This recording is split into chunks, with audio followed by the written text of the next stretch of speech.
Thank you, friends. Yeah, I got my close friends, Mr. Mohan Ramanathan, senior member of IC, and Sunny Surlekar, very close friend of mine, attending the webinar along with respected delegates and participants.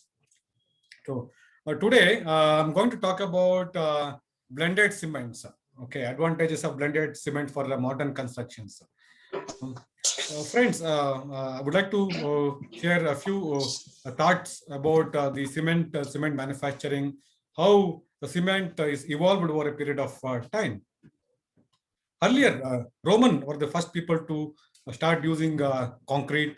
So they were using volcanic ash and other clay materials. They were blending with animal blood and also horse hair as an admixture, a fibers reinforcement. They used to use a straw to reinforce the concrete what they were doing at that time. So it went on evolving.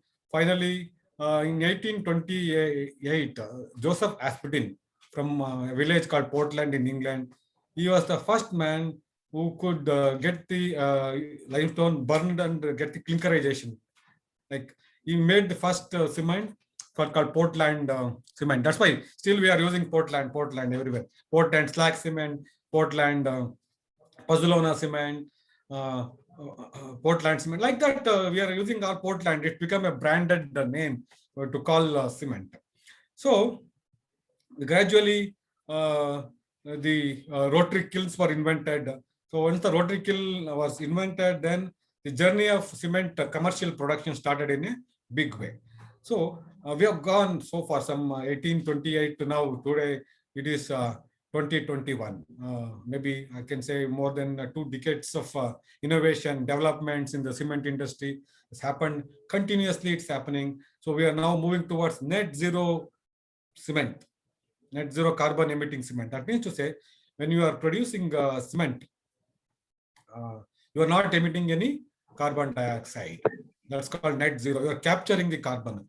So in that direction, I think recently I read a couple of newspapers, this thing, where Heidelberg Cement is likely to install a first of its kind net zero emitting cement plant in somewhere in Europe.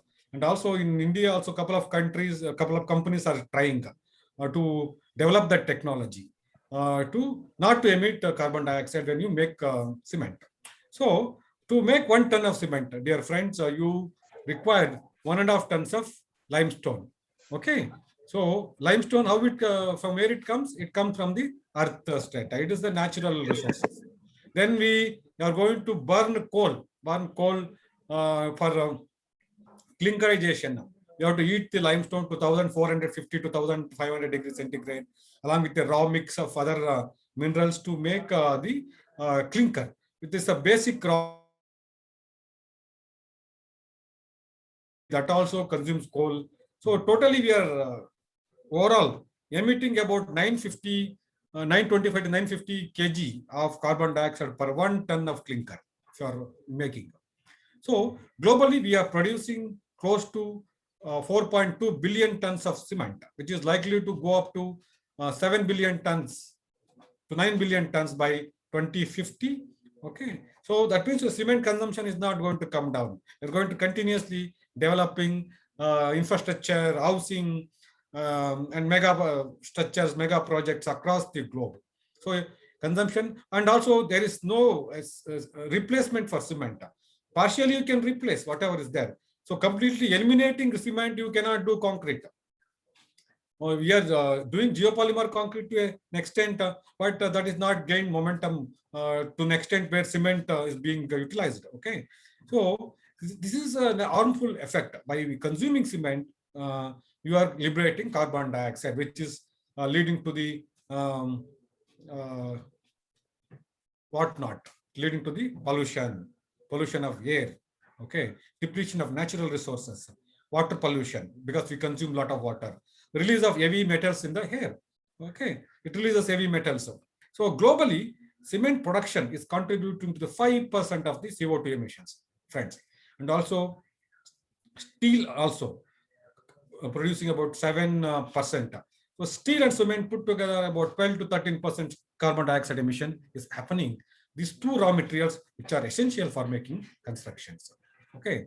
So as I already told you, greenhouse effect is really changing our environment. We are seeing cyclones revisiting every alternate month. Okay. The whole coastline is changing, and many areas are submerging because of the rise in the ocean levels. Rise in the ocean temperatures, increasing the constant rainfall. You are getting what you were expecting 1 month rainfall happening in few hours. Flash floods happening, and all the dams are full. Yesterday I heard that Tunga Dam is full. Monsoon started now. Already it's full because so much of water flow is there. Heavy rainfall is happening. So all these are affecting, and overall global scenario is changing. Okay, certain countries are trying to bring down the CO2 emissions by adopting various technologies, various methods, adopting the various cementitious products. So whether it's India is also going in the same direction, we have to evolve over a period of time. So highest CO2 emitting countries, friends, China. We know China, 1.3 billion population, 27% of the carbon dioxide emissions happens in China. America, 11%, because they have very cold region and all. So heating is there, cooling effects are there because it's a vast country, America. And India is not falling back. It is 6.6% of the CO2 emissions. And continuously, we are going to increase our cement capacity installation. Currently, installed capacity is 550 million tons. Consumption is about 450 million tons. But very soon, it is going to be 700 million tons. I don't know, we may reach 1,000 million tons also by 2050, because continuously we are increasing our infrastructure spend. We are building new infrastructure, roads, metros, highways, and all we are building. Sagarmala, Bharatmala project, Pradhan Mantri Housing project. Many things are happening. So then 6.6% may go to 10%. We may overtake America very soon. Okay. What we have to do, being the engineers, it's our responsibility to reduce it, keep it at this level or reduce it. How we can reduce? We are all civil engineers. Okay. So we have a role to play in reducing the CO2 emissions. So there are certain countries which are continuously reducing the CO2 emissions. America, Ukraine, Mexico, United Kingdom, South Africa, Venezuela, United Arab Emirates or Dubai, Japan. They are continuously reducing the carbon, continuously increasing countries. In the bottom of the pyramid, we have there China and America, China and India. Continuously, we are increasing the CO2 because we are doing construction. We are using more and more OPC cement for construction. For constructing a small house, IHP segment, why do you require OPC cement? Okay, if you require OPC cement for an RMC plant where you are going to blend it with either GGBS or fly ash or any mineral admixtures, there you are making the mix based on the requirement. You are changing the mix design. There you are blending at the batching plant. When you are building a small house, a villa maybe, you are using site mix concrete. Why do you want to go for OPC cement? It is not required at all. So I want to give solution to all of you that you should use only blended cements in future. There is no need of OPC cement usage in the IHP segment, rural areas where they are doing site mix concrete. Okay. So sustainability. So what I'm telling you, why sustainability is very important, because construction activity consumes 40% of the energy. Heating, cooling, building maintenance, construction, 40% of the energy we are consuming in the building. Okay. Then 30% of the greenhouse gas emissions we are doing. Okay. So, and also 10% of the fine dust. Construction activity, wherever we do, I am seeing this smart city project, all the Bangalore roads are dug. Okay. And they're relaying, and so much of dust is coming. Traffic is moving on the same road. Thousands of vehicles are moving on the same road. So it is not a sustainable activity at all. Okay. So our duty is to conserve the natural resources. And meantime, we cannot stop the construction also. So coming to the cement demand. As I already told you, 2050, 7 billion tons of cement is required. That is an estimation. It may go more also. The kind of developments are happening. And similar way, similar billions of tons of carbon dioxide emissions we are getting. So that means to say, additionally, you have to put more cement plants. Additionally, you have to take out more limestone from the earth strata. Okay. Then increase the usage of fresh water. Then land usage. So continuously it is happening. More and agriculture land will be converted into limestone mines because limestone is there beneath the surface. There we are doing agriculture. So agriculture is taking back seat because of the industrialization. So with all that, we are going to have a challenge. So this was already I discussed it with you. See, 60% of the emissions were coming from the thermal power plant. But now, friends, our energy dependency is coming down drastically. We are going for now thermal, going for wind energy. We are going for solar energy. We are going for hydroelectric energy wherever possible.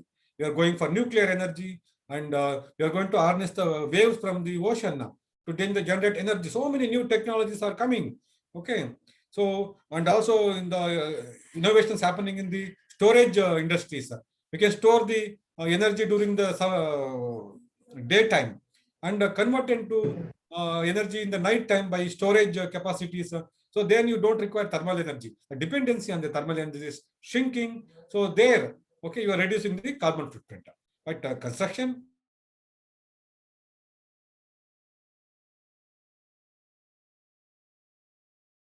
we are continuously doing that. So I'm going to deal in the future slides. This is what I'm telling you. In India, they're telling if you take industry contribution alone, okay, I'm talking about total emissions. Cement, 31.2% carbon dioxide emission, greenhouse gas emissions. Okay, industrial sector, that means to say, lion's share is having cement. Then iron and steel, 28%. These two put together almost 60% of the emissions they are doing. So they are not eco-friendly activities at all. Okay, but we cannot live without cement. We all know very well. So how to live with cement, I am going to tell you in the future slides. So need for alternative materials. Okay. So now how we can replace cement, how we can replace river sand, how I can replace the natural aggregates, I'm going to tell one by one by providing solutions. So being civil engineers and we are in the field of construction, our responsibility is very high. Okay.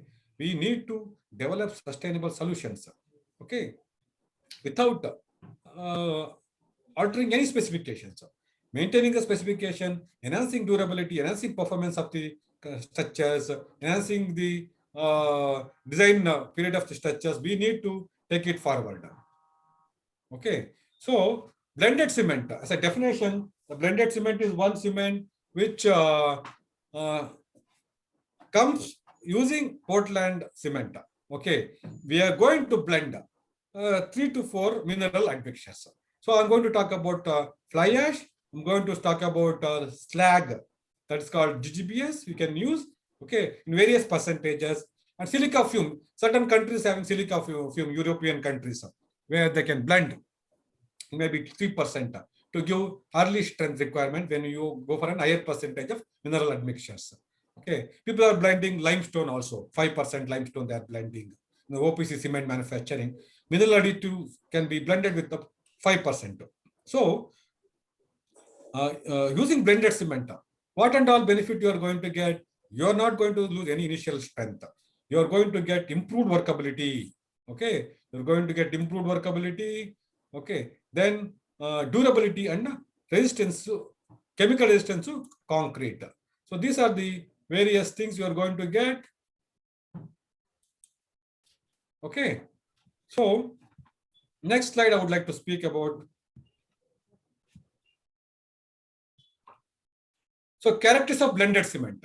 Okay, so blended cement, what are the benefits of blended cement? Okay, the enhanced properties that are obtained due to blending of cement with the different minerals are improved workability and pumpability. Okay, you are going to get improved workability. Then reduced water demand. Okay, water demand is going to be reduced significantly when you use blended cement. Enhanced bleed control. So unnecessary bleeding of the concrete is not happening. Okay, when you make the concrete. Lowest drying shrinkage cracks and creep. So shrinkage crack, generally we see the plastic shrinkage cracks. The moment you concrete has been done, next day when you go and see the slab or whatever it is there, you get the small cracks appearing. Then we'll try to use cement slurry and try to finish it. So I also from the field, I worked as a site engineer in the construction field. So when we used to make concrete at that time with pure OPC cement, my contractor used to tell me, Manjunath, please go. See, any cracks are there before the project manager comes, you should go and rectify, because otherwise then they say you're not done the concrete properly, all these things. So next day my job is to go and fill up all any shrinkage cracks are there, okay, and make it. I'm talking about 1994. I was a site engineer at that time. Okay, so using blended cement at that time, blended cements were not popular. We were using only pure OPC cement. Okay, so improved resistance to sulfate attack and chloride penetration. So this is the advantages, especially in the coastal environment like Mangalore, you're using Mangalore, Cochin, Chennai.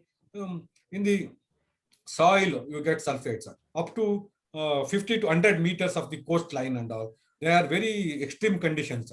Okay, because earlier it was sea only. Sea has gone back. Okay, making the land available for construction. So people start many structures along the coastline.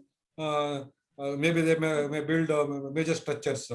Okay, because along the coastline the land value is precious. They want to have housing, sea facing, sea front facing. Like that, they want to give a new title, Marine Drive. All these things are there. So like that, when we want to use the cement, use blended cement, it will be resistant to sulfate attack and chloride penetration. Okay, then reduced potential for alkali aggregate reactions. So alkalis, if there are alkalis, potassium and sodium alkalis are there present in the aggregates. We don't know what kind of aggregates we are getting nowadays. If there are alkalis, then it will react. Then the alkalis of cement and make the concrete very much weaker. Okay, what structure you design for 50 to 100 years, it may deteriorate within 10 years. So in order to avoid that, we are recommending blended cement. These are the advantages of blended cement. Okay, to reduce the alkali silica reactions. Okay, this is what I wanted to tell you on the blended cement front. Okay, so what are the materials we use in blended cements? So just wanted to tell you the materials what we are going to use in the blended cement is we are going to use clinker. Okay, clinker is the main component. We are going to use the clinker up to based on that, maybe 70% clinker. In the composite cement, we are using 45% clinker. So these are the things. We are going to use gypsum. Gypsum is very ingredient, whether you make OPC, PPC, PSC, any other cement. So gypsum will be added. Okay. Then we are going to add fly ash. Okay, this is a byproduct of the thermal power plants. We have got so many thermal plants. RTPS in Raichur, then BTPS, Bellary thermal power stations. Like that, we have got Ennore, then Mettur thermal plants, Rayalaseema thermal plants. So many NTPC is owning so many thermal plants. So the fly ash generated out of the thermal plants, where they use a lot of coal to generate steam to generate electricity. So that byproduct we are using. Then slag. Slag is a byproduct of the steel industry. So close to 130 million tons steel we are manufacturing in India currently. It's going to be 300 million tons by 2030. So 30% of the blast furnace slag generates about the slag. Okay, slag comes from the steel mills. So let us say 100 million tons steel generation means 30 million tons slag generation will happen. So 300 million tons close to 100 million tons slag generation. So okay, that is a one more boon where the slag can be replaced up to 70%. It is given in the IS code. You may be knowing it actually. Okay, then silica fume. So one more byproduct. It comes from glass industry. Major countries like Norway and all, they're manufacturing in huge quantity. Certain plants are there in Bhutan and all. So the silica fume, it's a very fine material which can be used to 3 to 15% based on the requirement. It's a costly material to give improved strength, durability, performance, and quicker strength. Okay, I want certain 25 MPa in one day. You can get it by adding that 5%, 6% like that. Okay, then calcined clays, one more new product. For that LC3 cement, they are now in already code is coming, IS code is coming. So apart from the limestone, the clay is available abundantly in the whole world. So they want to manufacture calcined clay cement you by replacing 30% of clinker. So that's what is coming. Code is coming very soon. There will be some manufacturing factories in India producing calcined clay cement. Okay. So these are the various types of raw materials we are going to use to make blended cements. Okay. Friends. Okay. So I'm also giving the percentages. Okay. Fly ash. As per the IS 456 Bible, concrete Bible. So we can replace 15 to 35% fly ash in the cement making. Okay. Now a new code is coming where we can go up to 50% of fly ash replacement. That is ultra fine fly ash cement. Something that they are inventing. Then blast furnace slag, I'm talking about GGBS, 25 to 70% we can use. So 70% usage of the GGBS or the slag in the blended cement is slag cement is going to save phenomenal clinker content in the concrete. Okay. Imagine 70% replacement of clinker is not a small joke. So with that, you're right away bringing down the CO2 emissions to almost 300 kg per ton. From where is 900 kg, where is 300 kg? Okay. So that means to say we can 3 times you can enhance your construction without increasing the CO2 emissions by using the slag cement. That's what I want to tell. Silica fume, 3 to 10%. Already told you it's an ultra fine material, very costly material. Okay, per kg it may cost 30 rupees per kg, but it's a phenomenal effect on the performance of the concrete, especially ultra high performance concrete M60 and above, up to M100, M125, M150 grades of concrete. In India, they are making up to M150 grade of concrete. So it was only in the textbook earlier, but nowadays the innovation of new admixtures, people are able to get the mixed design done for M150 grade of concrete. Then rice husk ash. Okay, you take the rice you burn in the we get rice husk in the rice mills. So that rice husk you can take it and burn it to certain degree temperature, get silica content. So using that silica content, we can use in the cement manufacturing. Okay. Then metakaolin as one more fine grade material. It is come from only once again from the processing of the soil. So metakaolin is one more very good product where you can replace up to 10 to 25%.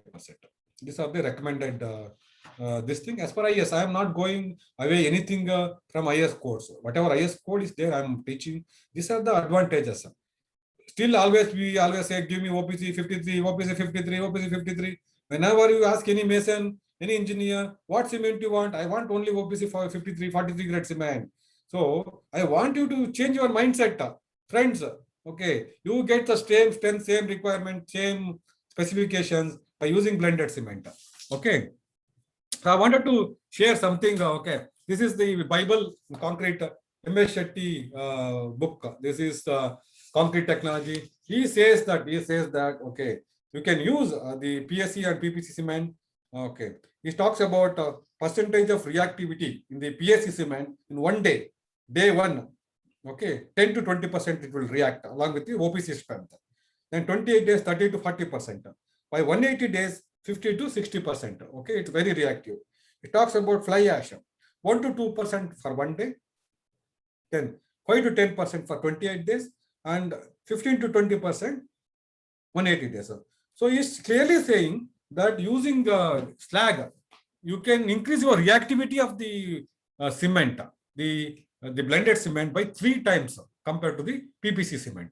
So since I am not telling that I am in JSW, so we are manufacturing PSC cement. Not because of that, we also manufacture fly ash. Okay, we are also manufacturing composite cement. Okay, so fly ash is not that we are not manufacturing, we are manufacturing fly ash, but why we are marketing this slag cement? Because the advantage we wanted to give the benefit to the customer who is using at the end. Okay, so at the end of the day, my end users, the consumers who was spending lakhs of rupees, crores of rupees to construct his dream house, so that he will be happy in his house without any cracks, without any seepage. Okay, so that is our aim. That is the JSW aim, to develop these ultra modern cements. So chemical composition, friends, I'm already telling you this chemical composition. Calcium oxide. Okay, but Portland cement, if you slag cement, 45% calcium oxide. That's where Dr. M.S. Shetty says that in 1 to 2 days, the reactivity is 10 to 20%. This is what the beauty of slag. Fly ash mein hai. If you are using class C fly ash, that is available in America. In India, very rarely it's available. Generally, in Indian fly ash is class F fly ash. Only 3% calcium oxide there. It is very insignificant. Silicon is more, 58%. In slag, we have got calcium oxide, we have silicon dioxide, we have also alumina. So these three products are similar like our OPC Portland cement. Mota moti, thoda kam hai, but it is matching. It's like brother, elder brother and younger brother. Like that, both slag and OPC cement, they are together. When you blend the slag together with the clinker, you are going to get a wonderful product. Okay. So like that. When you go to Vidyarthi Bhavan, there is Basungudi, so many people maybe there is in Bangalore and all. We order masala dosa. It's famous for masala dosa. Masala dosa. Okay, that is OPC cement. So when you go there, sir, you will say, sir, you want vada or you want karabat? Karabat is very popular. Small plate you will give. So they will tempt you to use. So that combination is very good. Okay. So that means the combination of slag and OPC is very good to get what you want, the strength parameters. So there are many types of cement, friends. We have got so many types of cement. OPC cement, rapid hardening cement, extra rapid hardening, sulfate resisting cement, low heat cement. These are the various cements available for various special application. Masonry cement, expansive cement, colored cement, white cement. So already 15. So another 15 types of cements are there. Okay. But I am talking about only the blended cement, the bread and butter of cement called blended cements in my next slides. Okay. So mainly I'm talking about three types of cement. One is the Portland slag cement, which comes by blending slag. Okay. You can blend raw slag by intergrinding with a clinker in the cement mill. Then you get a slag cement. And also you can make slag cement by blending OPC, separately ground OPC, separately ground GGB slag, GGBS. You can blend together to get a uniform fineness. The blenders are available. So these are the two types of blending the slag cement to get beautiful slag cement. And JSW is one company which is manufacturing number one in India in manufacture of slag cement. Okay. Then we have got Portland Pozzolana cement. Okay. Pozzolana cement come from using fly ash. Many cement companies are there in India because fly ash is abundantly available everywhere. So they are manufacturing PPC, Pozzolana cement. Okay. Where you can blend 35% of the pozzolanic material called fly ash along with the clinker. Okay. So here the efficiency of the replacement of the clinker is not there so much. Then one more cement has been invented now recently. IS code has come, composite cement. Okay. They also thought, okay, they did a lot of research work and all. So like, okay, slag is available, fly ash is also available in many places together. Why can't we interblend together along with clinker? Why don't we further reduce the clinker content? Okay. So they did. So now clinker up to 45%, rest is the slag and the fly ash. Okay. We can blend together and make composite cement, which is very effective. So this masonry cement also not very popular in India. I still remember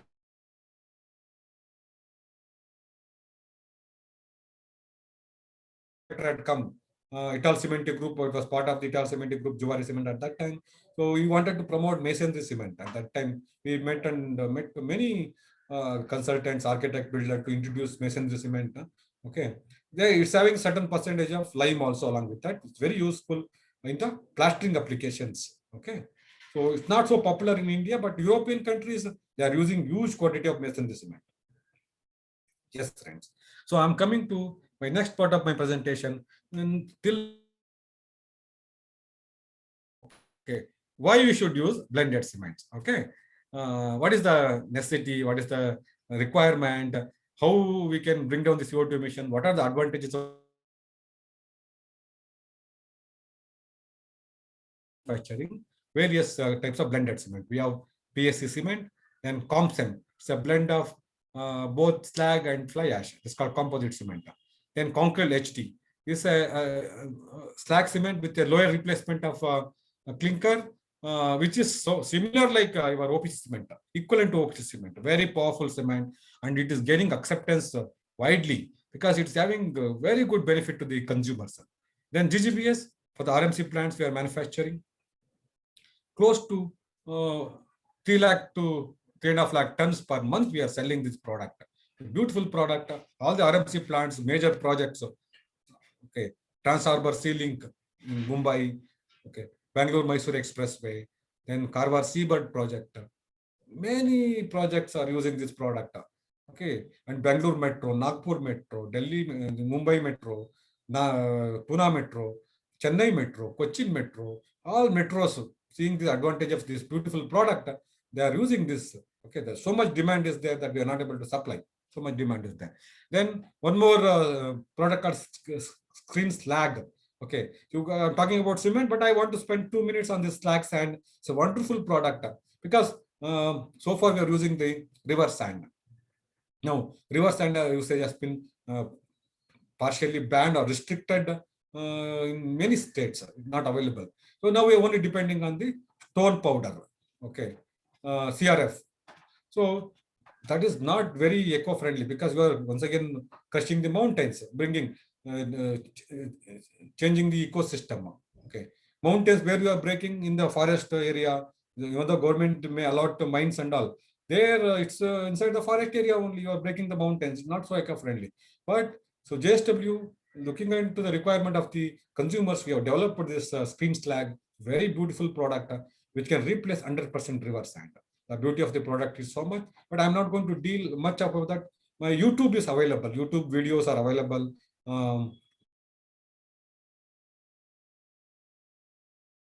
Given a presentation, it's available there. Okay. Now I'll talk about the blended cements.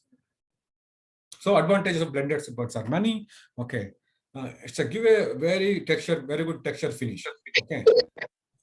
So compared to the OPC, very good finish, smooth finish. Recently, I was plastering my ancestral house in my village. So I wanted to use a composite cement. Okay. So I contacted my people. Then so we somehow traced in some Savanbelgold, one place. So I got it delivered. So even though I could not go for during the work and I had instructed my people to take care of it, I went and saw the finishing. We were plastering, it was a earthen wall, we were plastering, replastering it and all. Beautifully the finish had come. Not even a crack had come. Such a wonderful product. Okay. So using the blended cements, you get an excellent finish. Especially if you're using JSW slag cement, the finish is so good, the plastic finish. It requires lesser paint. Okay, because it gives a very good finish. So water consumption is less, okay, makes it easier to work because it acts itself as a admixture. So if the slag, because of the final particle size compared to the cement particle, it acts as an admixture. So lesser demand for water is always there. It is already given in the American Concrete Institute ACI handbook that why slag acts as an admixture. That is the beauty of the product. Okay, improved compressive strength, improved flexural strength. Okay, permeability, the watering risk completely reduced. You do the plastering with the slag cement or the composite cement, you get an excellent finish. Okay, and you compare, you do take any OPC cement, do the plastering. Okay, check for the permeability. It gives a fantastic reduction in the permeability of the concrete. Okay, lesser cracks. Then already I discussed with you alkali silica reaction reduced. Okay, so apart from all these things, the blended cements are very eco-friendly.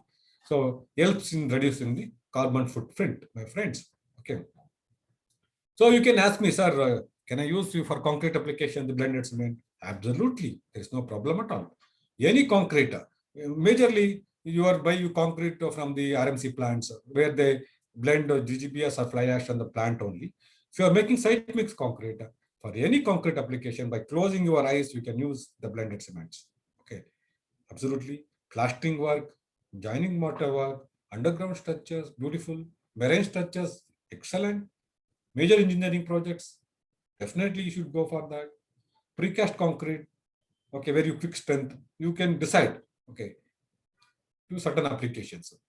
Size stabilization, beautiful product. So special formulations, maybe tile adhesives, grouts, mortars. So all these applications and all. So you can completely use the blended cement. These are the advantage of blended cement. Coming to the ComCem, JSW has recently launched this ComCem. It's available in the Karnataka market. Wonderful product. It comes with blending of both slag and fly ash, and very good strength. In the package only we have written Super 6 advantages: high strength, improved workability, more durable, chemical resistance, sustainable construction, smooth finish. So 6 guna jada compared to OPC cement. This is the advantage of using ComCem cement. Okay, so world-class cement, I can say, preferably blending two byproducts of the industry and making a superior product.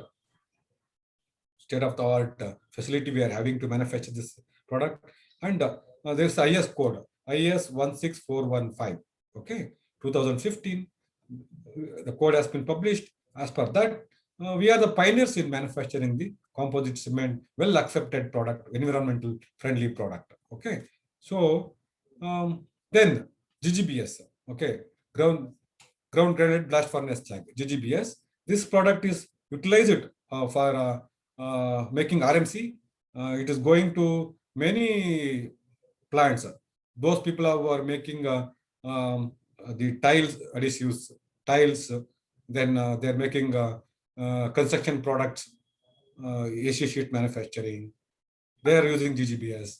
Okay, mainly it's going to RMC plants, then project sites and all. Completely it's going. Okay, so these are the advantage of GGBS. This is a you get a blended concrete from the RMC plants. If you want to buy RMC from any RMC manufacturer, you should talk about using the concrete with GGBS.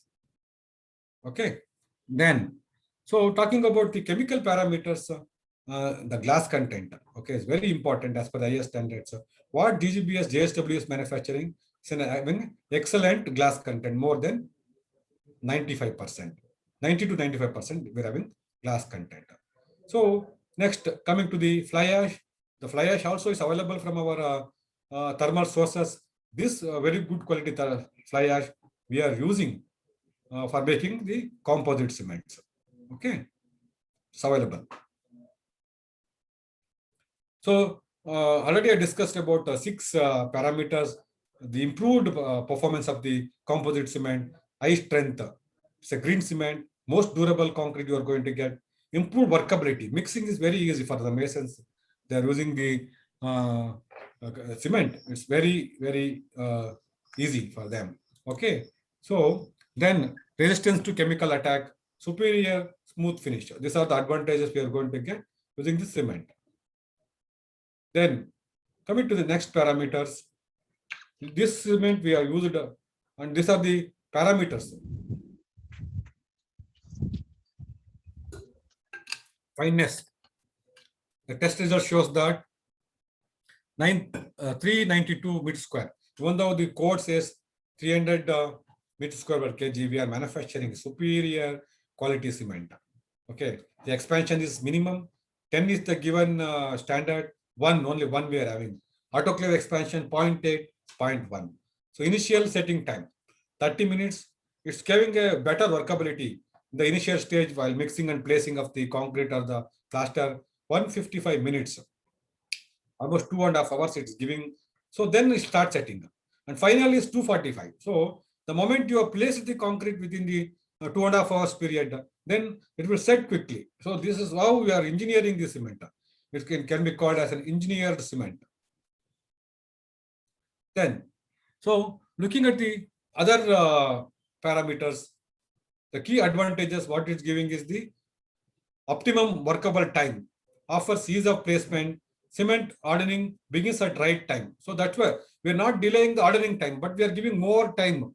Of course, jada time there I am, okay, to do the working. That's what the beauty of the blended cement of JSW. Then, looking at the production to the reinforcement, we have got sulfates, we have got chlorides, we have got carbonation, so acidic impact. So these are all the various parameters which affect the durability of the concrete. When you do concrete with ComSem, your steel is very much safe, highly protected. There is no problem at all. That is the beauty of the product. So, what? Because why? Because lesser capillary pores in the concrete by using the composite cement. Okay, increased permeability.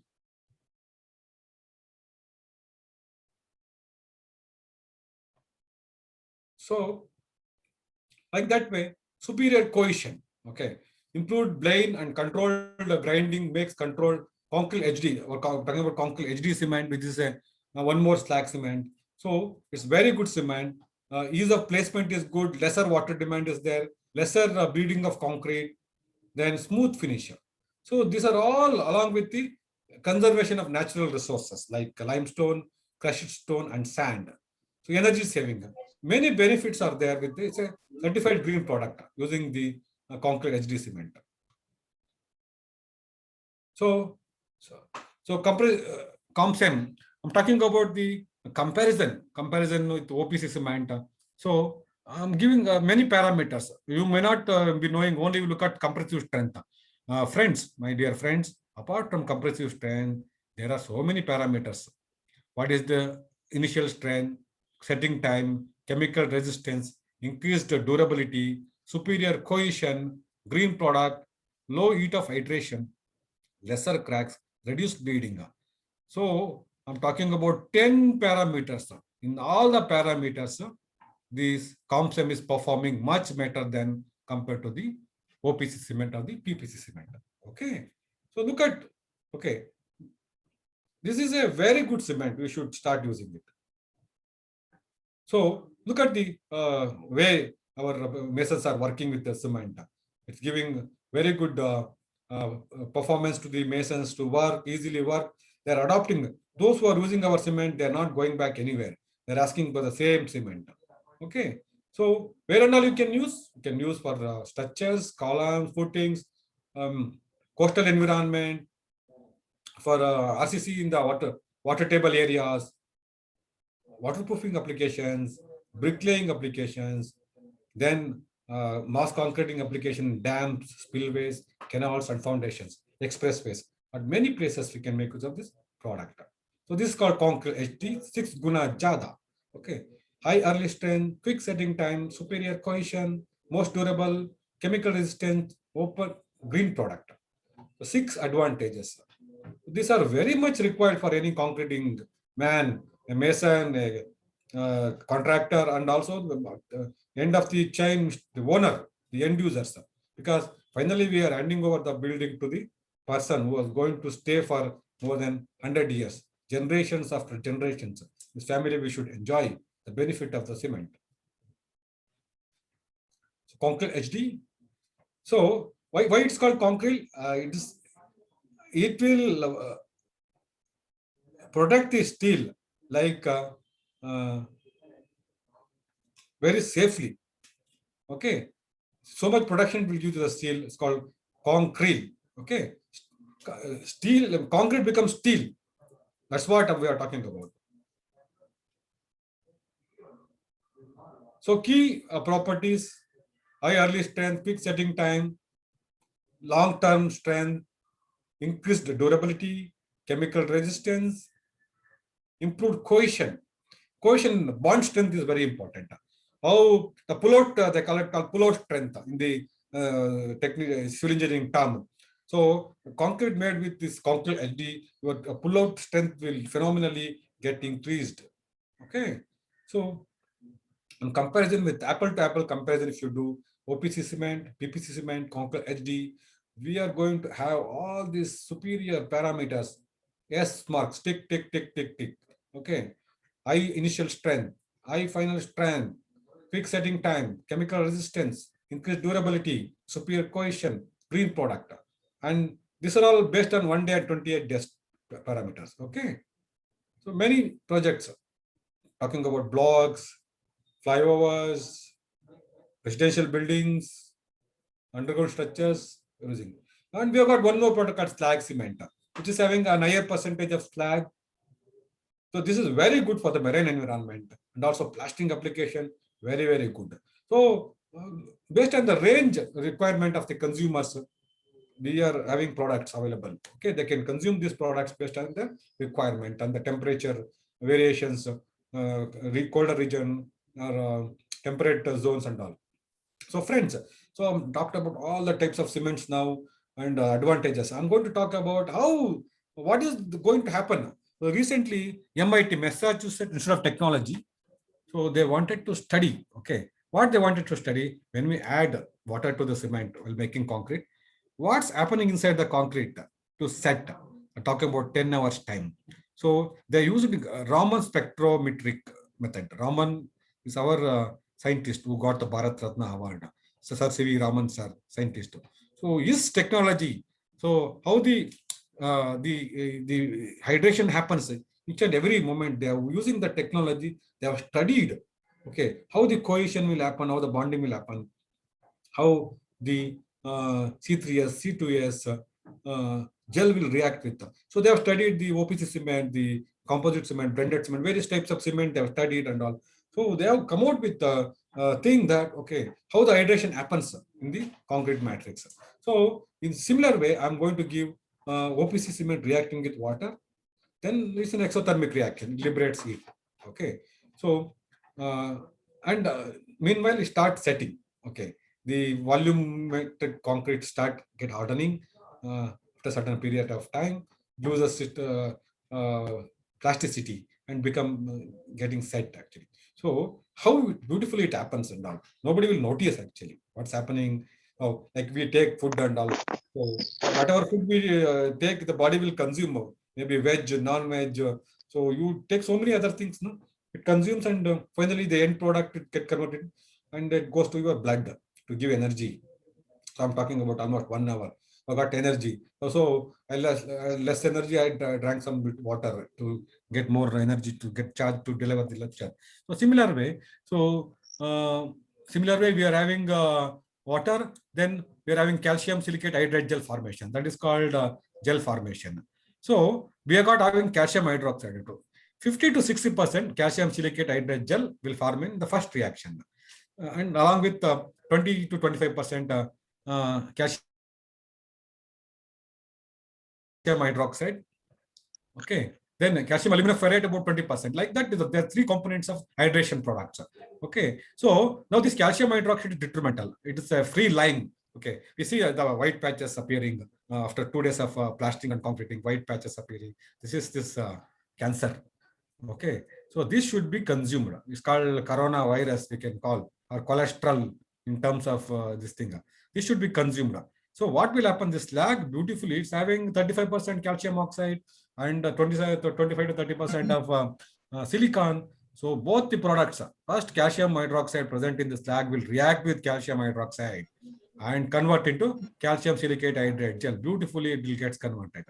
So continuously, from day one it will react, but your fly ash will take 1 week to react. 1% only 2%, but 20% reactivity will start immediately. The concrete set immediately will start attacking, creating the valuable products. So like that way, you can see 3 days, 7 days, 28 days, how the small whites in the concrete are getting eliminated slowly because of the higher hydrated product, higher calcium silicate hydrate gel, higher gel. Here it was not there. 3 days. So like that, you are going to get a beautiful concrete or plastering surface by using this product. Okay. So already I have discussed on this. Advantages I've already discussed. Long-term strength compared to OPC and PPC. Okay. Protection against reinforcement. makes the concrete highly impermeable, allows concrete cover to remain intact, resistance to seawater attack, chloride, sulfate, harmful gases, whatever you take, acidity, acid, even for the sewage treatment plant, this is the best cement. Okay, long design life, structure designed for 50 years may last for 100 years. So double dhamaka for you. Then lesser development of cracks. Cracks are not there. So I'll give one example. When I constructed my building way back, I'm talking about 2007 or 8. I used blended cement for plastering and application. I used ready mix concrete. At that time, I was in RMC India for concrete making. Okay, so my neighbor also was building. Then I was recommended, why don't you use the blended cement? It's good for plastering and all. He never listened to me. Okay, no sir, no, my engineers recommended OPC cement. So I used one brand of OPC cement. So 2 years over, like, so I had called one worker. So the worker had come and he was putting crack fillers. It was like a cobweb. Entire building was cracked everywhere and all. And he came and looked at my house. Sir, any cracks for your house? Because we are built at the same time. I said, cool, come and see. I am not hiding anything. I cannot hide. So he could see visibly very few cracks in my building. Maybe because of the air cracks or this thing. Not shrinkage cracks, air cracks or the shear cracks must have come, but you cannot avoid sometime. Then he was telling me, sir, I did not listen to you. You are a civil engineer, should have listened to you to understand the repercussions. So now I am scratching my head. I cannot do. I am spending lakhs of rupees for renovation of my building. So same thing happens to people who use pure OPC cement. Somebody has told, use pure OPC cement for the plastering and concreting application. They use it actually. Okay. Some of concrete they will cover by flooring and all. Plastering, it's visible, just like our shirt. It is having soil, means it will get soiled only. So like that way. Okay. So these are the many structures you can utilize. Already I've discussed on these parameters. These are the various projects done with the blended cements. These are the landmark buildings what we have done. Paradip Port Trust, Lodha Towers, Bangalore Metro, IOCL, Mumbai Port Trust, Mumbai Metro, Bandra Worli Sea Link, Kolkata Metro. These are the testimony. So these are standing for the test of time. You can look at these projects. Landmark projects of the country are being built with eco-friendly material. So our business is to practice green products. Okay. So we want to conserve the natural resources, utilize our own industry byproducts generated from our primary manufacturing process, whether steel or thermal power plant. And at the end of the day, reduce the carbon footprint. Okay, that is our JSW mantra to give back to the society. We are continuously doing it. So we are the leading green cement manufacturing company in India, maybe world. Many benefits are there. I don't want to take much time. How the CO2 reduction is happening. So a global research company came and studied our plant. So with that, so they have collected data at various sources. Okay. Finally, they have come out with a conclusion how we have reduced the impact on the environment. Okay, using various methods. Okay. Controlled blasting to minimize dust. 100% topsoil used for horticultural work. Partial replacement of oils for limestone blasting. Then usage of slag or fly ash for the cement making, rainwater harvesting. With all that, they have given us a certification. Okay. So these are the various factors. I don't want to spend much time on this. So I want to give slag additions. So gradually, we have completely changed the way the products are there. Based on experience, based on the customer demand, so we are close to 56% of slag we are adding for the PSC cement. That is a boon to us. Okay, it's boon to the industry. Like we are going to get a better, superior product from JSW Group, and also water efficiency can come down. Positive water positive. This is about factory manufacturing process. So talking about reduction in the CO2 emissions, what cement we are making? Slag cement. Only 490 kg CO2 emission is happening compared to OPC 870 kg, PPC 640 kgs per ton. GGBS 65 kg only CO2 emissions. Okay, when you use it per cubic meter of concrete with 40% replacement of GGBS, 105 kgs, 105 kgs of CO2 reduction per cubic meter is happening by using GGBS in the plant. So these are the various things. I don't want to spend much time because my one more speaker is there. I can share the presentation to all of you. So this is the M30 grade concrete. We are using 70% GGBS. What it was 370 kg CO2 emissions per cubic meter of concrete, we are reduced to 139 kg. Okay, almost a great reduction is there. 1/3 of the CO2 reduction is there in terms of M30 grade concrete. So similar way, we have got our own laboratories. So many buildings we have done. So not only one building, Karnataka, many users are using Bangalore, Hoskote, so Davangere, Mandya, Bangalore, Telangana state we are having, Warangal. Look at the beauty of the building. Kerala, they use everywhere because it's a coastal region. For all the projects, they are using huge quantity of slag cement. Look at the buildings, kind of buildings they are doing, finishes. Entire buildings are done with slag cement. Concrete HD. So I wanted to showcase to all of you that we are not only telling just to market our product.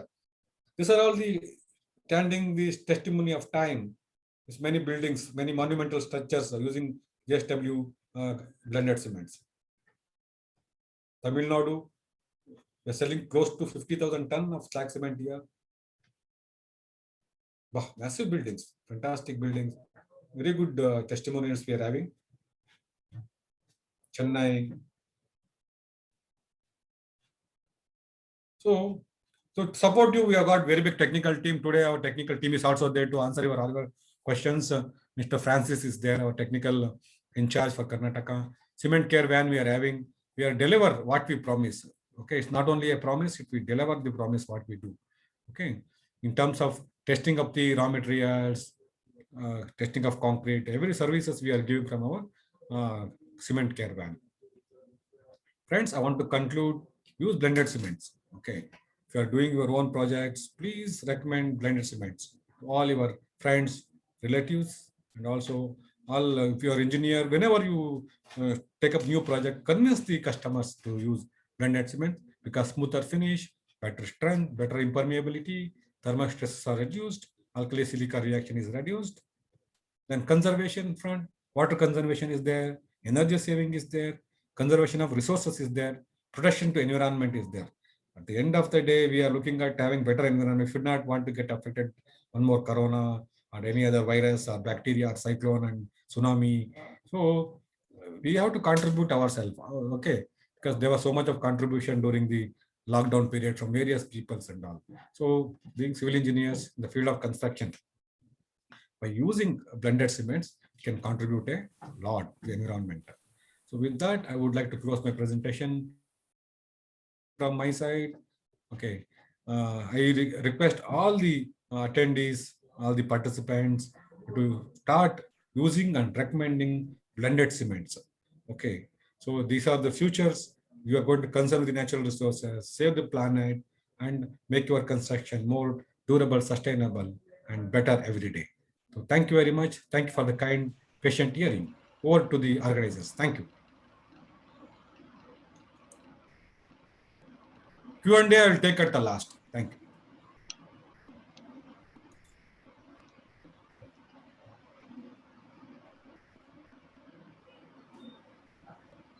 Mr. Arun. Yes, sir. Yes, sir. I will share. Yeah, please.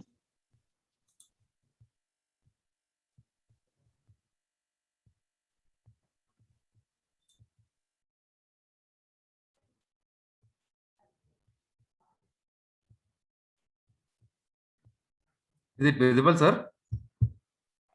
Yeah, Arun. Okay.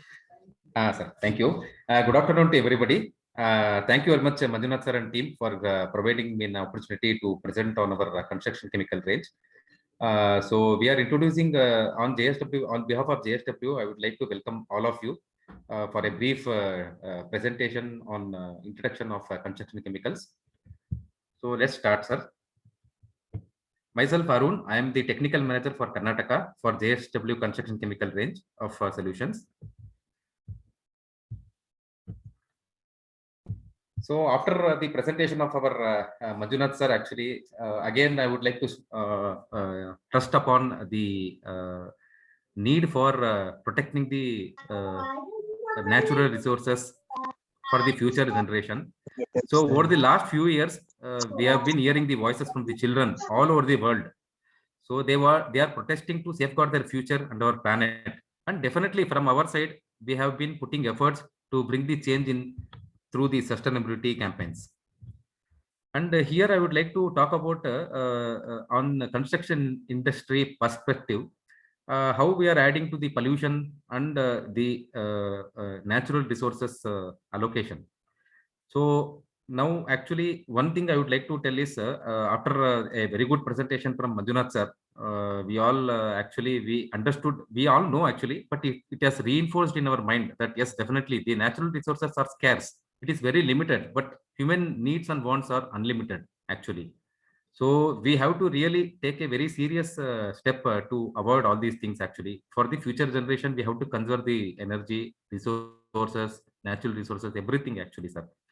And the major impactors for the construction industry is the water actually, water consumption. So as we all know, there are droughts which is happening in so many places actually. There is no water. There is a scarcity of water. And as per some international records, after 2030, we will have only 50% of the water we need for our survival. Actually, it is a fact. Definitely, sir. The things actually, whatever is happening today, it is actually contributing to all these things. And second thing is about sand. So sand, there are two sources. One is through riverbed and one is through quarry mining. So because of the riverbed mining, 100% it is contributing to the landslides and floods actually. And quarry mining is contributing to the air pollution. So this is what actually I would like to tell in this first slide actually. And it is our very priority and social immediate social responsibility which we have to take on priority basis. And to the one that is to stop pollution, and second, preservation of the natural resources for the future generation. And definitely we cannot make this happen without the person who is using it, that is user actually. We need your support in this actually. And definitely I would like to talk about why we have introduced these products actually. Before introducing the products, I wanted to tell everybody that why we have introduced this product. One is there is a scarcity in natural resources. We have to preserve the resources. We kept that in our minds actually. So there is no need of riverbed mining, no quarry crushes, and the water usage is very minimal. The products whatever we are bringing, the water usage is very very minimal. And it's a re-engineered formulation, that is it's a machine graded sand and a quality cement, as Manjunath sir told, and right dosage of additives in an automatic dosing plan, and ease of application at a faster pace with minimal wastage, which saves money, time and resources as well. And certain products whatever we have launched is a time tested and it is a proven technology, and it's a budget also actually. It actually it can it, considering the budget requirement, we have prepared actually. And today we all know that in construction industry we are talking about the green product technologies, which is a sustainable and eco-friendly products and byproducts conversion through re-engineered process, and formulations simplified to do it yourself, that is ease of application, whichever I'm referring about. So our R&D has focused in ensuring that our in-house in-plant group byproducts are used in formulation of the materials which follow the required ASTM, IS, BS or any other standards without diluting the specification, which Manjunath sir was telling. We have considered all these things and we have developed the products. And these are the three products which we are initially introducing in JSW, and these are the basket of products which we are introducing. One is Enduroplast, which is a ready-mix plaster for internal as well as external applications. And second is Crystallic Proof, which is an integral crystalline waterproofing compound. And third is Floor Hardener, which is Dura4.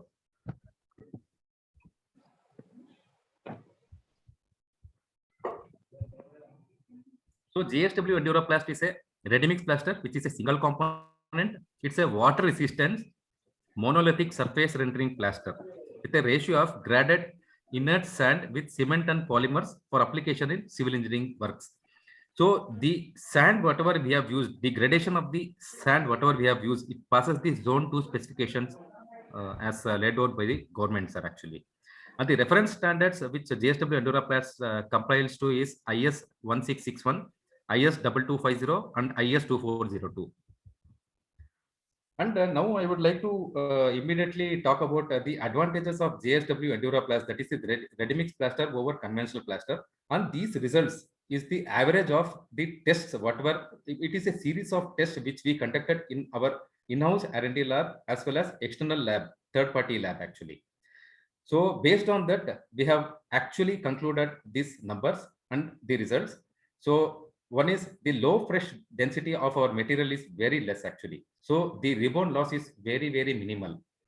And because of the lower density, you can do the sealing application or overhead application up to 40 mm. That is high build thickness up to 40 mm you can build, which is not possible in conventional plaster. And the water consumption, which is very, very important, which I would like to relate to my first slide, whatever I told you.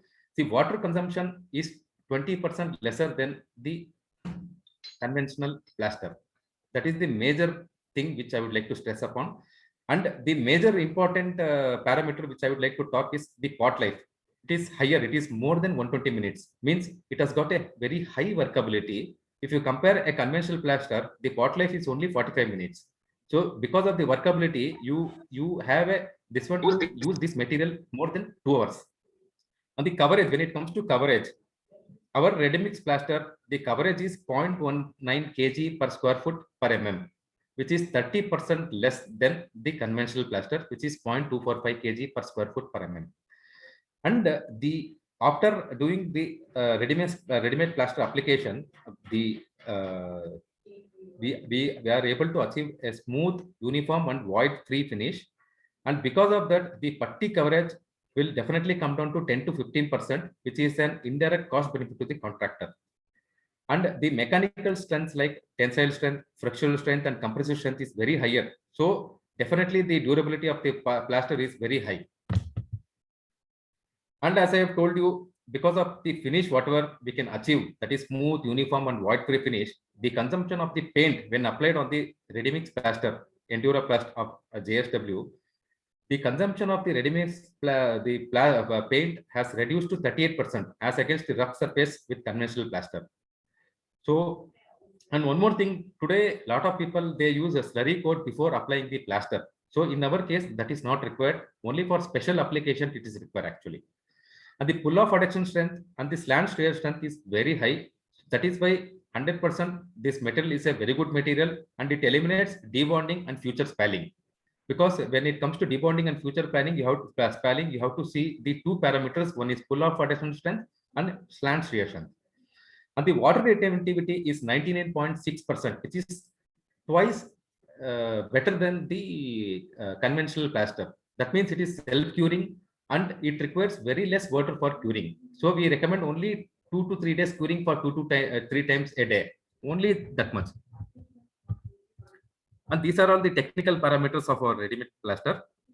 Pot life, anyway, I have discussed compressive, tensile, flexural strength. Water absorption is max to max 5% actually. That means it's a waterproofing plaster also.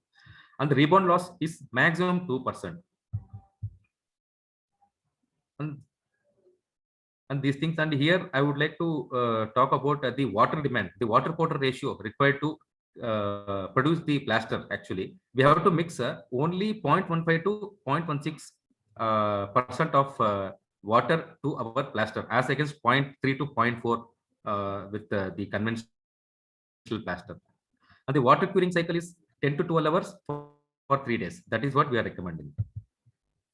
And the application method is very simple. It is a normal application method. We have to do the proper surface preparation by cleaning the surface, and the surface should be free from grease and loose particles.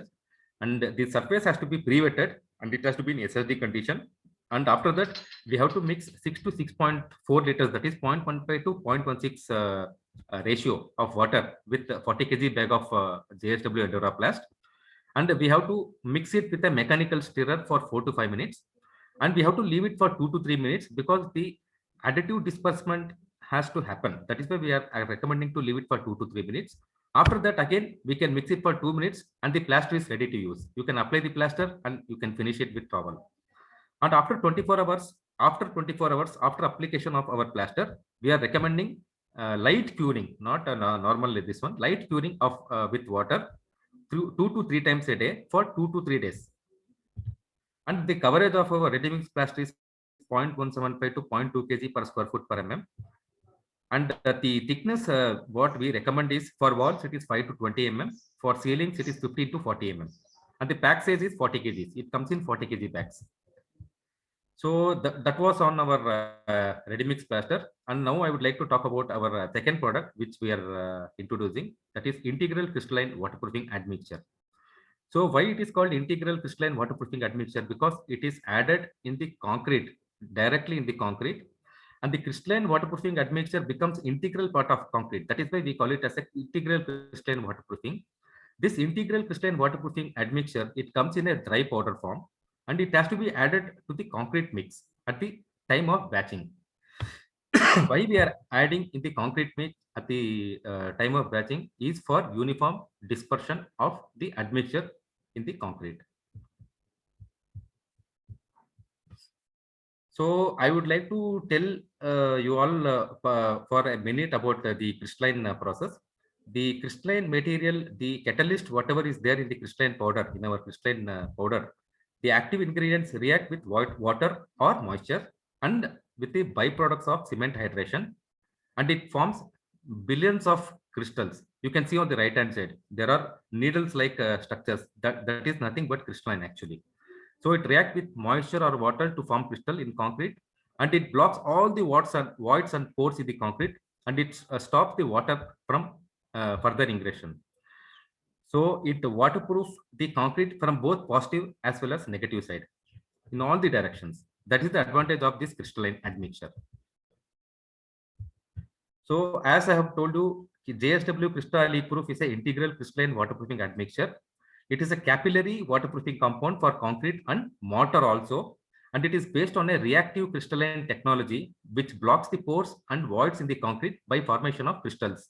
And these crystals, what it does is it permanently blocks the pores and voids in the concrete, and it reduces the water permeability by forming a impervious barrier to liquids, thereby protecting the concrete and steel reinforcements.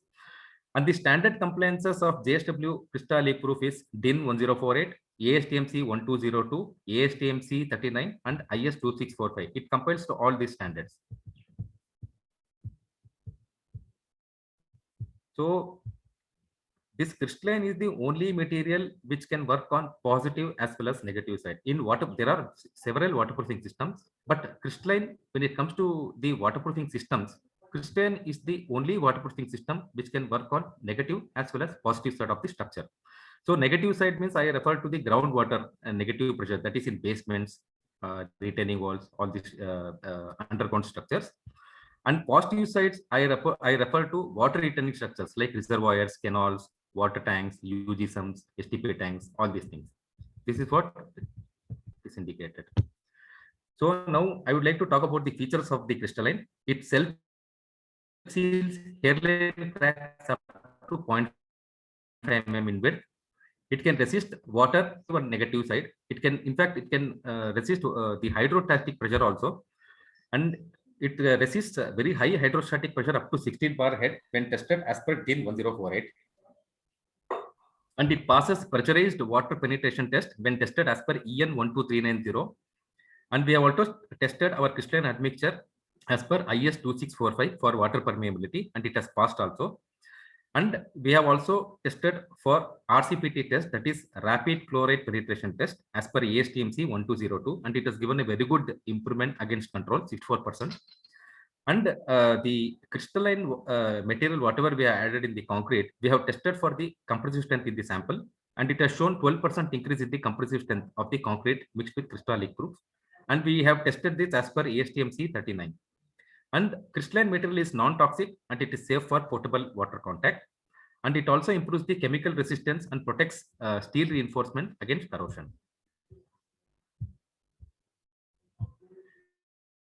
So one thing I would like to tell, sir, actually, see, any material, we have to test for the durability of the concrete, actually. And we have tested, there are some 4 or 5 important tests to test the durability of the concrete. In that, we have tested for 3 relevant tests, actually, for the durability of the concrete. One is water absorption test. And we have tested as per BS 1881, part 122. And water permeability test for penetration of water under hydrostatic pressure, that is as per EN 12390 and DIN 1048, and rapid chloride penetration test as per ASTM C 1202, and it has passed all these tests, actually. That means this particular material, when it is being added to the concrete, definitely it will increase the durability of the concrete. That is what I would like to conclude, and that is what I have shown in this technical details are actually in this slide. And the application is very simple, actually. It has to be added 1% by the weight of cement to the concrete or mortar during mixing, and the pack size is 30 kgs. For small mixers, site mixers and all, you have to add 1% of crystal leak proof to aggregates and mix for 2 to 3 minutes prior to adding cement and water. And for transit mixer, we have to add 1% crystal leak proof at site just prior to pumping and placing the concrete. And the minimum mixing time is 4 to 6 rotations, actually, sir. 4 to 6 rotations, 4 to 6 minutes, you have to rotate this, and then you have to place the concrete. And in the batching plant, the application is little bit different, actually. So we have to add the crystal leak proof compound to 65 to 70% of the 3 batches of water. The complete material we have to add, and after that we have to mix for 2 to 3 minutes prior to adding the remaining batch ingredients. And after adding the remaining batch ingredients, we have to mix it for further 4 to 6 minutes, and we have to place the concrete. That very simple, actually, sir. And this crystalline is a time-tested, budgeted waterproofing, which I would like to stress upon. And the last product what we are launching is floor hardener. It's a non-metallic, non-oxidizing floor hardener. The application method you can see from the left to right. We have to broadcast the floor hardener depending on the requirement. The consumption is specified. Or the fresh green concrete. When the concrete is green, we have to do the broadcasting. Then after that, we have to do the trimix float, and then we have to hand over for use. Actually, after doing the curing, in fact, I have not shown that, actually. So floor hardener is used to create tough floors, which improves the hardness, and it also reduces the corrosion and erosion of concrete surface. So JSW Durafloor is a non-metallic, non-oxidizing floor hardener, and it protects the floor to deliver a monolithic, high abrasion resistant and high impact resistant floor. And it also helps in resisting ingress of gases, oils, and chemicals from the floor. And the standard compliances of JSW Durafloor is ASTM C 944, BS 1881, and IS 1237.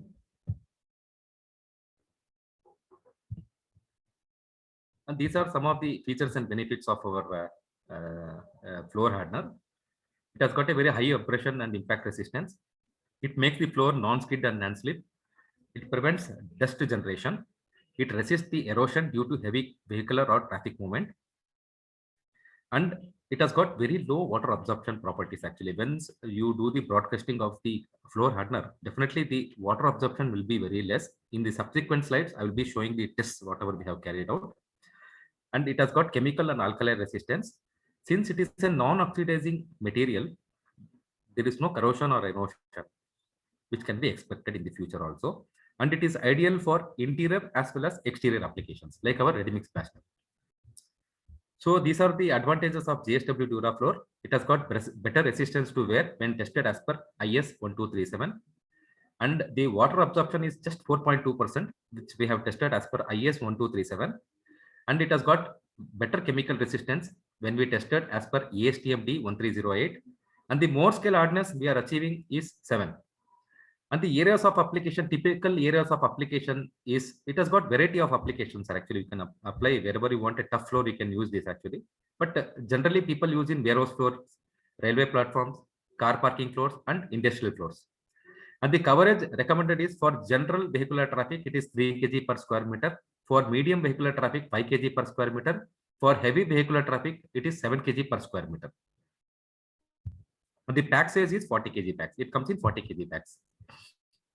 And we have spoken about all these parameters. On chemical resistance, as per ASDM T1308, we have tested with the 5% acid solution, that is with hydrochloric acid, and there was no change in the material integrity. And 5% alkaline solution, that is sodium hydroxide, we have tested, and there was no change in the material integrity. And the resistance to wear, resistance to wear is just 0.3 mm.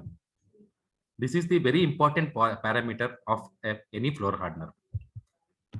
And the application method of floor hardener, the base concrete should have minimum cement content of 300 kg per cubic meter, and the slump test should be between 70 to 100. And the application must start when the base concrete is green, and subsequently any water bleeding should be evaporated, and application should be done in 2 to 3 slots depending on the site actually, sir. And we have to do the broadcasting of the Durafloor to the concrete. When the concrete dries, when the concrete turns uniformly gray, because this Durafloor floor hardener absorbs moisture from the concrete, then that complete portion will become gray color actually. Then we have to apply the power trowel with disc, and after the application, we have to cure the same for 48 hours. After that, the floor is ready to use. And these are all some of the projects where we have done a sampling of our product actually in the year 2018. That too in Mumbai. Why we choose Mumbai? One was the carbonation, chloride and sulfite attack on the building structures is very high in Mumbai, as we all know, because of the vehicular pollution and chemical industries. And the climate is very high and humid, very high humid climate. So because of that, there is a lot of moisture ingress which will be happening in the structures. And it is a moderate and heavy rainfall zone. It is situated in such a place that it is moderate and heavy rainfall zone. So there we can definitely test the waterproofing qualities. So that is why we chose this place. And the dynamic and vibration stresses due to the local railway station and the steel and cement industry is very high actually in certain places in Mumbai. And we have done in certain places where the dynamic and vibration stresses are more. And the manpower cost is very high, being a class A city. And the coastal high head pressure impact on structures is very high because it's a saline atmosphere place actually. That is why, because of these reasons, we actually did our sampling of ready mix plaster, floor hardener and crystalline admixture in Mumbai in 2018.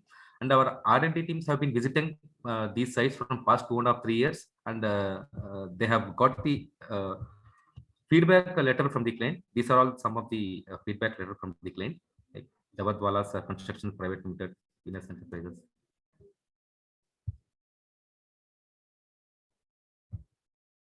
And these are all our test certificates of our crystallines are actually. Crystalline, where we have tested in Spectro Analytical Labs, which is a very reputed lab in India. As per DIN 1048, we have tested. As per EN 12390, we have tested. And the RCPT test, we have tested as per ASTMC 1202.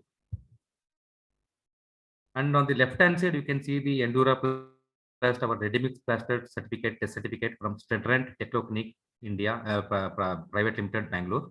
And on the right-hand side, you can see our floor hardener test certificate, Durafloor, from same Stedrent Technoclinic Private Limited. And definitely we'll provide you, sir. If anybody requires, definitely we can provide you the test certificate.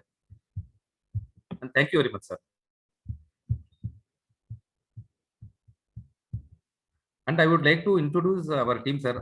Myself, Arun, I take care of technical services department for Karnataka. My colleague, Mr. Raghavendra, he is the senior manager for Karnataka. He looks after sales. And he has 2 members actually in the team. One is Mr. Ashwak and one is Mr. Akshay. They are the area sales managers for Karnataka. So we require your support, sir. Anything is there, you can contact us personally. Thank you, Arun. Thanks a lot.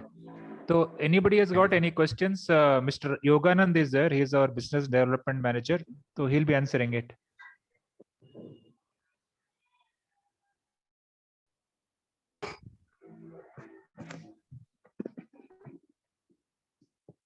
Very good, sir. Yoga, there are a few questions in the chat box. If you can start with that. By the Yes, time. sir, I started. One second, Mr. Manjunath. Yeah, Mohan sir. Mohan sir has got a question. Yeah, it's hard. Thanks for. I didn't Manjunath, put it sir. up in the chat. I want to tell the audience how good the blended cements are in the actual field.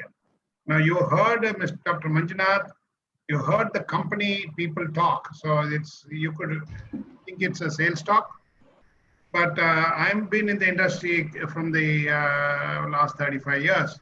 So blended cements we have to change the concept of blended cement in the market.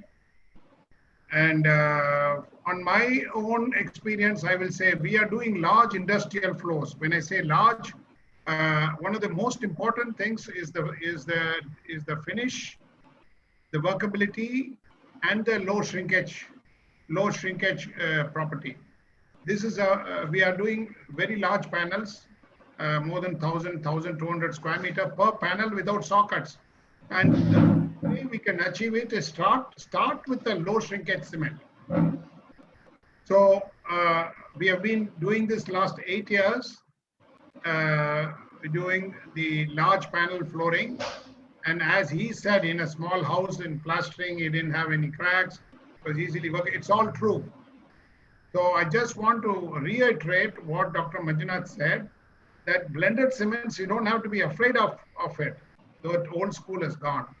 So I have personal experience. We have done thousands and thousands of square meters, even in Bangalore. All the floors of Bosch have been done with that. So I can assure you that JSW is taking us in the right way and bringing blended cement into the market.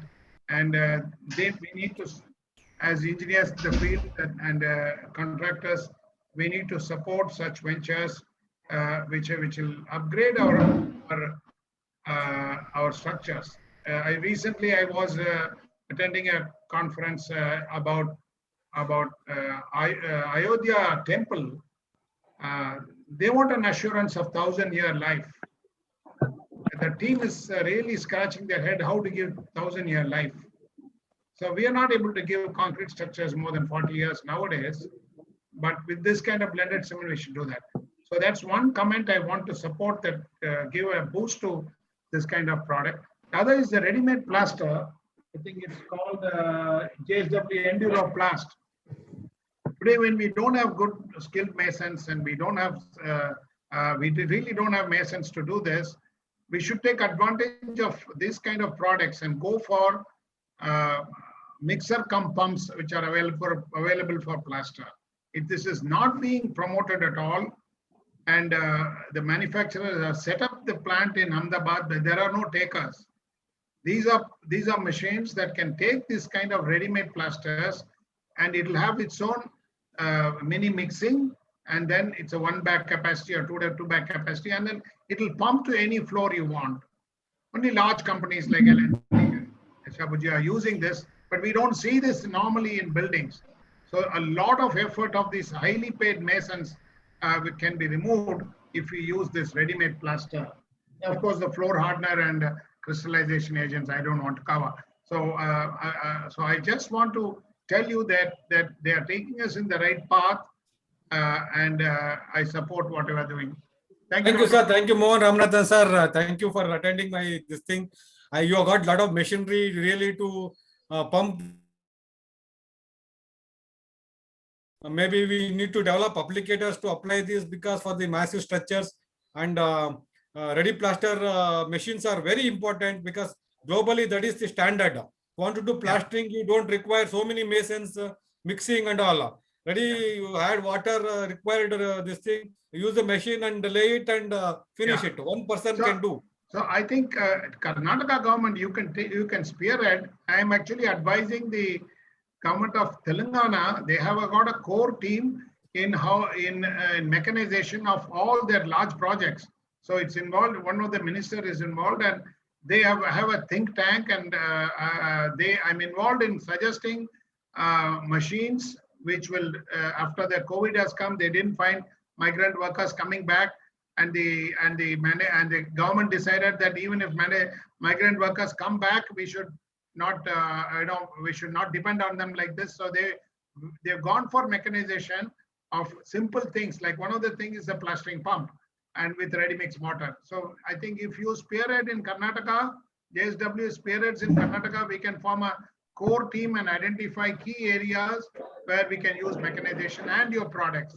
Sure, sure. Fantastic, sir. Very good suggestion. We will take it forward along with you. Thank you, sir. Thank you very much, sir. Thank you for the time, Dr. Manjunath. I'm signing out. Thank you.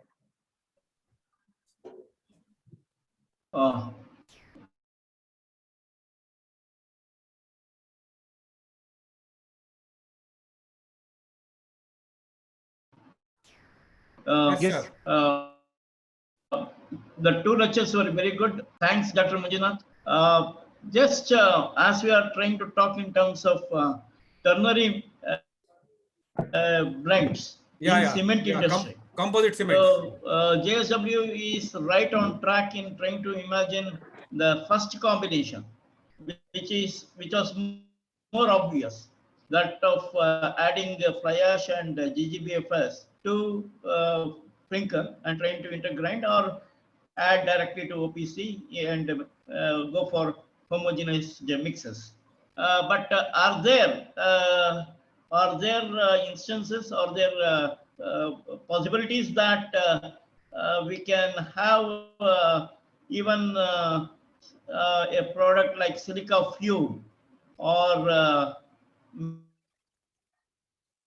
maybe ricer's cash coming in place of, either in the place of these two materials partially, so that we are going to one more extra material for blending, trying to get the advantage so thereof. Sir, of course, you have really moved to the first step, a very nice step from what we had as blended cements, single additive being added for all these years, 35, 40 years. Now we are going ahead, knowing completely realizing the relative advantages of adding both fly ash and GGBFS. But are there, of course, cost implications are there, I know that. Are there any efforts to, or are there any R&D work being done in trying to look at possible addition of a material like silica fume or ricer's ash? Maybe in an agroeconomy like India, ricer's ash maybe, if we try to understand its importance, right, we may be able to process it in much larger quantities than what we are trying to process as of now. The quality ricer's cash which can be blended with cement. So can you please throw some light on that? Sir, very nice suggestion, like very nice thing. Actually, we have tried using silica fume for improve the initial strength of the slag cement. We have done for in Salboni and all. We continue to do that. Ricer's cash, as you said, we don't have a right manufacturer to give huge quantity. Whatever rice ash is coming is going for the R&D works, or maybe some applications in the other industries. We don't have a big scale manufacturer like how JSW is manufacturing GGBS, or some other companies manufacturing metakaolin. We don't have a big name which can give large quantity. So that is the main reason that somebody should take it up and start processing in the delta of rice growing states to process the rice as cash. Then it will become reality. Okay, thank you, Manjunath. Thank you, It was sir. an excellent lecture. Thanks a lot. Nice, nice to get appreciation from you, sir. Thank you.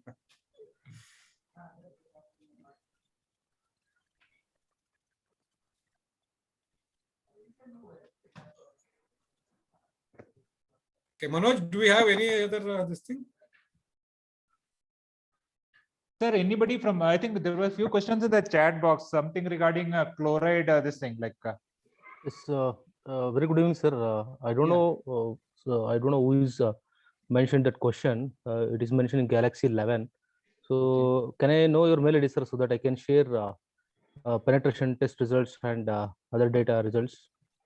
Yeah, I'm Neeraj Desai from Delhi. I'm an ICI member. Just wanted curious to know with respect to the normal OPC concrete, to what extent the chloride ion migration gets reduced with using blended cement. I will share my mail ID if you can. Yeah, just chloride share will the get data. reduced up to 80%. Okay.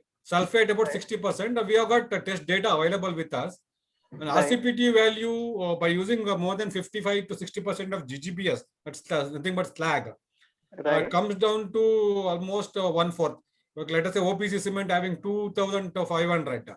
Less than 200 columns you will go to get. it will come less than 200 columns. less than 500. It will come using 65%, 55% GGBS. You go up to 70%, it comes down to less than 200. 200 columns. 200 coulombs. At 70% less than 200 coulombs. Yes, yes, yes. Okay, that's terrific, sir. Thank you very much for your answer on that. Yeah, we'll share the data, no problem. We have Please got the share your results mail also ID, with sir. us. Yeah, Please I'll share share your my mail ID mail so that ID we can with share you. data. Sure, I'll do that, sir. And Sumant Kumar is asking whether GGBS will going to increase the workability and pumpability. Of course, using GGBS up to 30 to 50%, we can reduce chemical admixture content also. We can increase the workability to greater extent because the shape of GGBS is augmenting in nature, which is not near to fly ash, which is circular in nature. Still, it is better than 100% OPC, but lesser than fly ash and OPC combination. But it will going to enhance the workability and pumpability of concrete.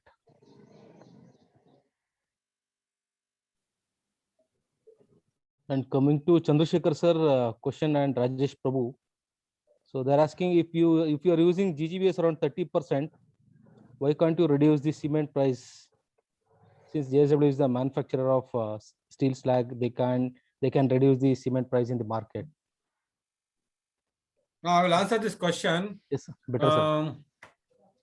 The slag prices are competitive, and when you are getting economy, high durability, your structure is going to live for double. So why you want reduction in the price? So globally, the blended cement are costlier than OPC cement. The GGBS is costlier than cement globally. You go anywhere in the world, GGBS is costlier. GGBS blended concrete is 25% costlier than the OPC concrete. So that is the value they give for the durability of the enhancement. Still, we are competitive compared to the OPC prices. Generally, it is there that.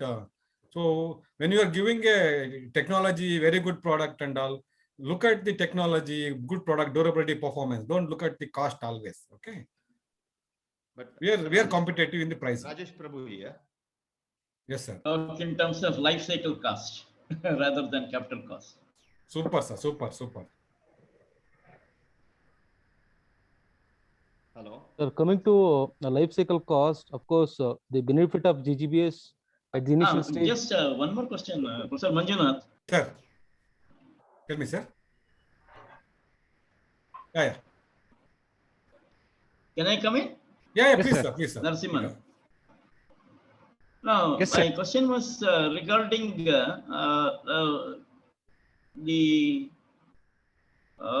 the possible use of the composite cement that you have as a single entity without the requirement of the corresponding chemical admixtures. Is it that way we are looking at?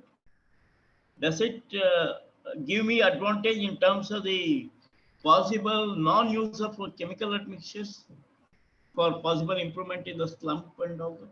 Sir, definitely this using compared to OPC cement, the blended cement give 15 to 20% additional workability. That is always there in terms of placing and all. So generally people use blended cement mainly for the site mix concrete and all, where they generally don't add admixtures. They add a little bit more water in terms of OPC cement. By using the composite cements, the water addition can be reduced because it gives more workability. That they should be minding and adopting it quickly. So you will save a lot of water, no? The drinking water you can save. But still, if you want to have the vertical lift of the material to 20th floor or 25th floor, the pumping concrete, and so also you want to keep the integrity of the mix as it is, no separation, right? Possibly you still have to manage with lower water cement ratio and Sir, we have to use Mobile admixture, 5 lakhs sir. అయితే అందరు కిందకి We have to use admixture. Now the PC-based admixtures have come with a lesser dosage, 0.6 to 0.5 to 0.6%, which give superior water reduction up to 30% and good workability. They'll give cohesion and all. So for pumping concrete, especially usage of admixture for higher floors, maybe 1 or 2 floors, we have no problem at all. Yeah. If you're making site mix concrete, you don't require. Admixtures are mainly used to just to this thing, water reduction, and also mainly make it retarding purpose. Retention. Workability Some retention. retention is required. 2 hours retention is required because from RMC batching plant to Versa. If it is a longer lead, Yeah, now then that your final setting time itself is coming down to only, it is getting greatly 250. reduced. Yeah, that's the reason that because if you are using in that site, you require a quick setting after giving good workability. If you are really doing a RMC, then you require some retention. I mean, that is a major requirement, that's right. major demand. That is the reason. So you have to have a retarding type of this one also there. Yeah, very true. Continuous. Very true.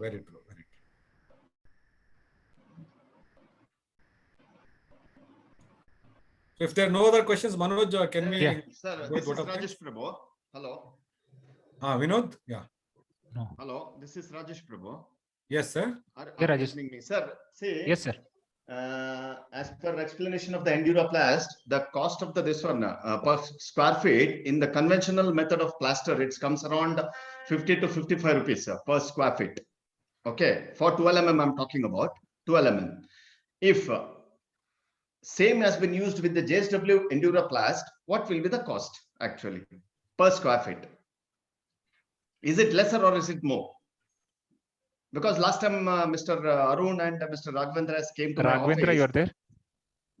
I'm not getting you. Mr. Raghavendra? No, sir, continue.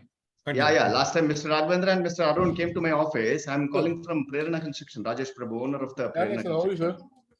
Yeah, fine. See, again, the cost of this one per square feet, what will be the cost actually for 12 mm plaster if you are going for the 12 mm plaster? Okay. So 12 mm costing, what is the thickness will be? 12 mm, right? 12 mm. I'm 12 mm I'm talking about.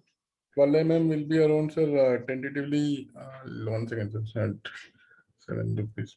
The conventional plaster, it will be 50 to 55 rupees per square feet in the market actually. Okay, so what will be the material cost for 12 mm in conventional? Including all I'm talking about, with the labor, everything. Okay. Sir, I'll just come back to this part, sir, because labor Or otherwise you can, you can talk to me later. Yeah, I'll discuss with you, sir. Yeah, Mr. No, possibly you have to look at the other way. If you are trying to imagine the use of this particular product, you must be able to look at the possible use of a lower thickness doing the same functional utility. Is it possible on this material? Is it possible on this material? That is what they are claiming, no? I don't think so. For the same performance Yes, sir, definitely level. from 5.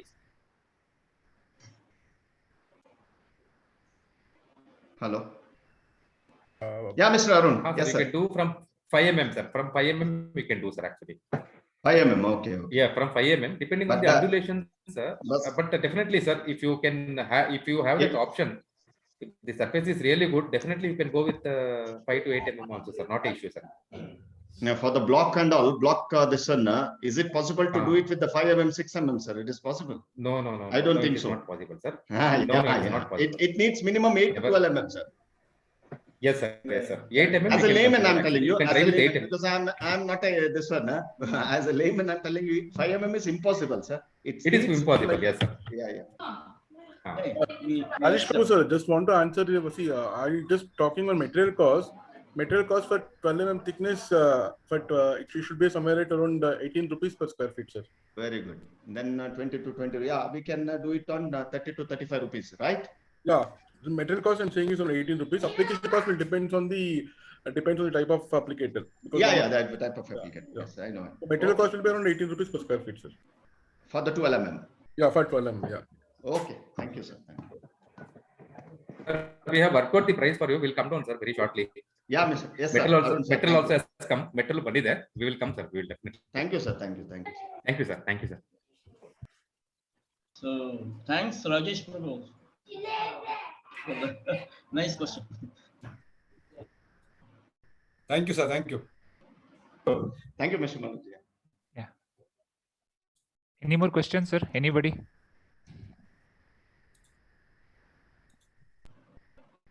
Sir, we'll wind up. Yeah, sure. We'll wind up. Yeah, we'd like to thank each and everyone, particularly Mohan Ramanathan sir, Manjunath GS sir, Narsim Mattur sir, Gurjeet Singh sir, and Rajesh Prabhu, along with all the people who have come for this webinar.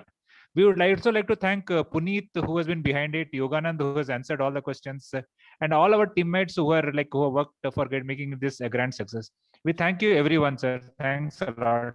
Good day. Thank you very much. Thank you, sir. Thank you. Thanks Take a care. lot, sir. Take care, Thanks. everybody. Mhm.